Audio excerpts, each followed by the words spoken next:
Si j'avais pu mener mon film au bout en 2009, j'aurais essayé de prendre le bateau pour rejoindre le Sénégal, le port de Dakar, à bord d'un porte-conteneur ou d'un vraquier, un bateau de commerce. L'objectif aurait été de se passer de l'avion, d'explorer les possibles alternatives comme de décrire un pan de la mondialisation. Mais j'ai été rapatrié avec quelques difficultés de Bamako à Paris avec un médecin malien en escorte. Les assurances craignaient que je ne fasse du bazar dans l'avion. J'étais très excité. Pour la seule fois de ma vie, j'ai connu la première classe Air France. J'ai décidé depuis de ne plus prendre l'avion, un peu plus tard. Je n'ai pu retourner en Afrique de l'Ouest après cette hospitalisation à Bamako en 2009, mon dernier séjour. De réalisateur, j'ai basculé en révolutionnaire et ma raison s'en est allée. J'ai été aidé un peu ou mis à l'épreuve sur place, mais j'étais trop fragile et mon imagination fertile s'est emballée jusqu'à décrocher du réel. J'imaginais que nous allions ouvrir un nouveau front de lutte contre la présidence Sarkozy, alors que se soulevaient les Antilles françaises. On se souvient de la grève générale du syndicaliste Elie Domota au même moment. Mon esprit de cinéaste a switché en activiste et j'ai tenté de me rapprocher des Novox et autres mouvements ouvriers ou syndicaux des chemins de fer notamment, au Mali. Je voulais mettre mon matériel vidéo et mes moyens dans différentes batailles, mais j'ai rapidement surchauffé et perdu toute raison. C'était le tout début de Facebook, et ça a son importance au niveau du sentiment de toute puissance. Pouvoir enfin communiquer presque en direct avec d'autres continents, je voyais d'infinis possibles, ça m'a été fatal. Dans la déprime d'un projet de vie qui s'arrête suite à mon rapatriement, je ne serai plus réalisateur, pensais-je assez vite. J'ai eu à observer le monde bouger et moi devenir parfaitement sédentaire.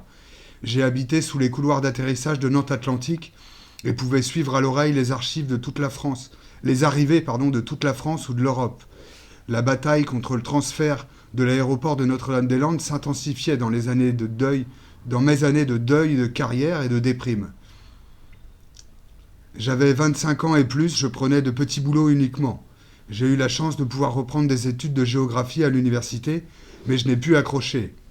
Dans les bouillonnements de la lutte à Notre-Dame-des-Landes, comme dans les printemps arabes, mon moteur émotionnel s'est emballé à nouveau à plusieurs reprises, confirmant le diagnostic bipolaire sans trouver de traitement sûr et durable, ou la bonne hygiène de vie. Et où la bonne hygiène de vie ? J'ai alors vu ma famille, mes amis ou connaissances tracer leur route plus heureuse, certains profitant de l'avion très régulièrement, comme mon frère, scientifique de l'atmosphère.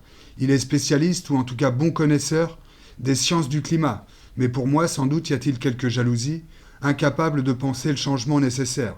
Son bilan carbone est déplorable et il serait bien en peine de dire au commun des mortels de réduire la voilure. Il est même allé en Antarctique sur la base belge et a essayé le ski hors piste, évidemment. Alors je le charrie tout à fait et plus encore quand l'humeur s'emporte. Il doit selon moi changer de boulot ou ralentir ses déplacements internationaux. Mais pour lui, les voyages représentent une des parties les plus sympas du job. Nous avons, en survolant tous les problèmes, l'impression de pouvoir visiter la Terre entière. C'est faux. Les voyages que j'ai faits au Mali, au Burkina, sont aujourd'hui fortement déconseillés par nos autorités, tant le risque djihadiste et l'insécurité sont importants.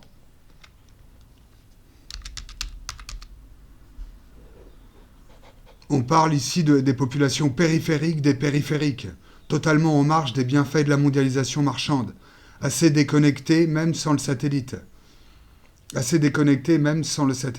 S'il n'y avait pas d'aviation pour relier toutes les capitales, la situation serait différente. Imaginons le train indispensable pour relier les villes et le bateau, les continents. Certes, les avantages comparatifs pour les côtes seraient grands et il y aurait encore d'énormes disparités dans l'activité économique. Le Sahara ou l'Afrique de l'intérieur des terres ne seraient pas automatiquement plus riches, mais avec le chemin de fer et en l'absence d'exfiltration possible pour l'urgence ou de vol pour rentrer chez soi rapidement, les axes de circulation terrestre seraient certainement plus prospères, accessibles au commerce et moins enclins à se rebeller. Nous devrions prendre un bateau, Le Havre-Dakar ou Marseille-Alger pour enchaîner sur des trains transcontinentaux. Le temps de trajet serait de plusieurs jours avec davantage de mixité et de temps pour échanger pour les voyageurs et voyageuses. Une bonne recette pour limiter les prédateurs ? En circulation ? Question. Avec des lignes de chemin de fer, il faut composer avec les riverains qui sont impactés par les travaux et la coupure de leurs terres, d'élevage notamment. Les négociations forcent à dialoguer pour que tout soit mis en œuvre pour la pérennité du trafic. Celui-ci devient un enjeu international, une force pour la paix dans le même mouvement.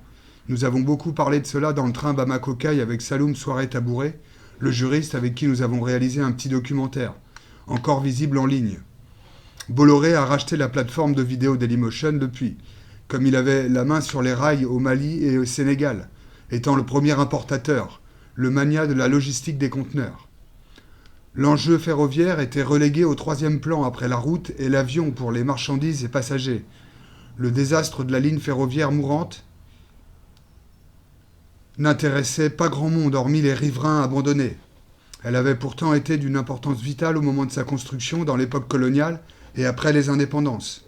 Construite dans la violence par les troupes françaises et les travaux forcés, elle forma un axe essentiel entre les jeunes républiques du Mali et du Sénégal, des années 60 à la fin du XXe siècle. Vinrent les privatisations et l'abandon des politiques, voire le pillage de l'entreprise.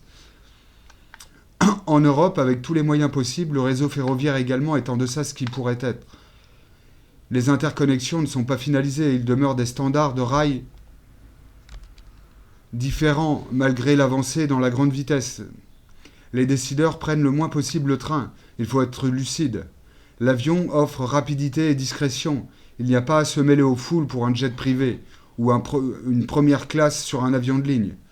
Cela joue sur les décisions, le confort de ceux qui décident ou animent les débats. Récemment, le Premier ministre François Bayrou a fait pression pour que se maintiennent des vols Paris-Pau, une connexion à sa ville d'origine, une liaison pourtant non rentable. Les dirigeants au niveau national sont souvent toxiques, comme Bayrou, et ne voient l'aménagement qu'au niveau régional. Mais même l'Europe est régionale désormais dans la globalisation. Voilà un essai avec un cadrage différent. Je suis un peu sombre, n'est-ce pas ? Comment est la voix ?